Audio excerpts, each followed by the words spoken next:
We went from a wedding to a possible execution.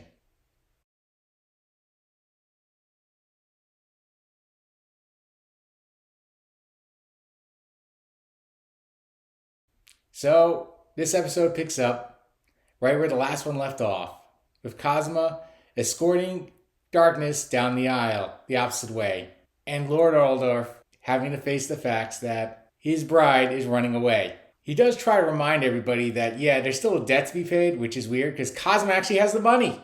And it was kind of funny when he dropped the vase and all the money spread out, and Lord Alderp had no idea where to send his troops. Should he send them after the money or after Darkness? It was kind of funny watching Kazuma princess carry Darkness and then watching her drool as Aqua starts talking about how much of a fiend Kazuma really is. I think I should tell you, this is the same exact chapel of the Eris sect that Sister Cecily tried kicking down the door.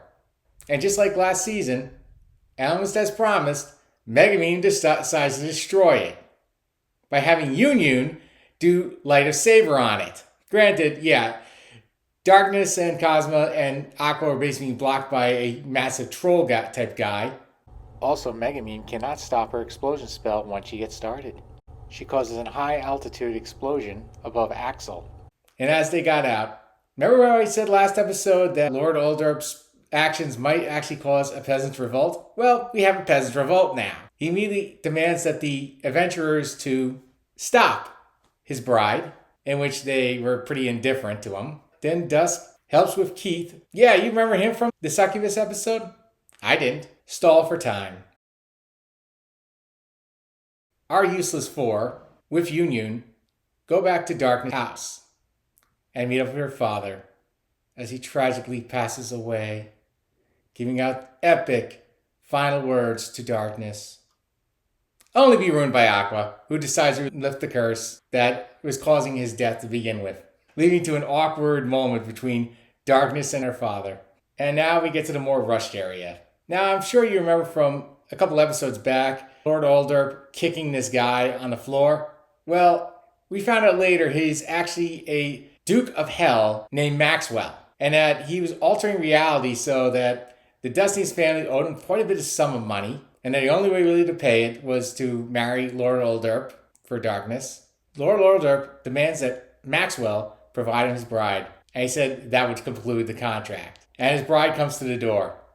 Except one problem, it's a shapeshifter named Veneer. Veneer just enjoying the fact that he just trolled Lord Alderp and then taking Maxwell back to hell. But Maxwell's not going alone. Yeah, he's taking Lord Alderp with him. Pretty humorous, but the problem is I always felt this whole storyline was pretty rushed. Just the fact that it just kind of was there. It seemed like there should be more information here, more of a background. I mean, yeah, he summoned him from this divine relic. You know, there should be like some type of flashback scene of how he met him in the first place, how he found out what this relic was, where he got it from. But no, it just kind of rushes us into it with a lot of exposition. Kind of fights the idea of show don't tell. And as Lord Alderp is probably killed due to the pain and sent to hell, news of his misdeeds travels vast through the kingdom. We found out that Lord Alderp was the person who sent the body switching relic to Princess Iris. We also find out that he has to refund everybody their money, which includes Kazuma, for his 2 billion Eris.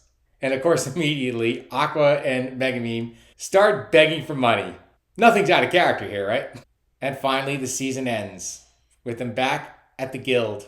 After accepting Darkness back into the ranks, them understanding what the consequences of all their actions in this episode was. That Darkness was actually abandoned. She was officially married, she's now an ex, and she was abandoned. And after Kazuma gives a quick dig, yeah, we find out Darkness is probably going to beat him up. This episode seemed, as I said, it's a lot of storylines, and it just seemed kind of rushed, kind of mixed together, mishmash and rushed. Don't get me wrong, a lot of stuff was pretty funny, especially Kazuma carrying Darkness down the aisle in a princess carry. Okay, I'm going to go through the season in review now. Obviously, the best part was Princess Iris's arc. That was pretty well done. Almost 5 perfect episodes, with one of the funniest episodes that the series had ever produced. Episode 5. And then we moved on to the Hydra, which only lasted 2 episodes. And thinking back, it probably only deserved really 2 episodes to begin with.